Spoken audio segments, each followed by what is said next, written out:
సిగ్గు శరము నీతి నియమం లేని నీచుడు స్టాలిన్ అని ఇప్పుడు మన మంటంలో తప్పులేదు.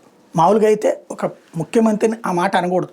కానీ ఎందుకు అనొచ్చు అంటే నిలువు బొట్టు పెట్టుకుంటే సెక్సువల్గా ఆ ఆబ్జెక్ట్ కనబడుతుంది, అడ్డబొడ్డు పెట్టుకుంటే ఇట్లా కనబడుతుందంటూ దైవ విధానాలని లేదా ఈ దేశంలో ఉన్నటువంటి మెజారిటీ వర్గం పాటిస్తున్నటువంటి మత విశ్వాసాలని చివరికి సెక్స్తో పోల్చినటువంటి ఒక దుర్మార్గుడైనటువంటి లేదా నీచుడైనటువంటి మంత్రిని యాక్షన్ తీసుకుంటున్నట్టు నటించి మంత్రి పదవి నుంచి మాత్రం తీసేయడట, పార్టీ పదవి నుంచి తొలగించాడట. ఏదైతే పొన్ముడికి సంబంధించినటువంటి దాంట్లో వేశ్యావృత్తి చేసుకునే మహిళ కదంటూ వివాదాస్పద వ్యాఖ్యలు చేసినటువంటి దాంట్లో ఏదైతే ఆయన పార్టీ ఉప ప్రధాన కార్యదర్శి పదవి నుంచి తొలగించారంట.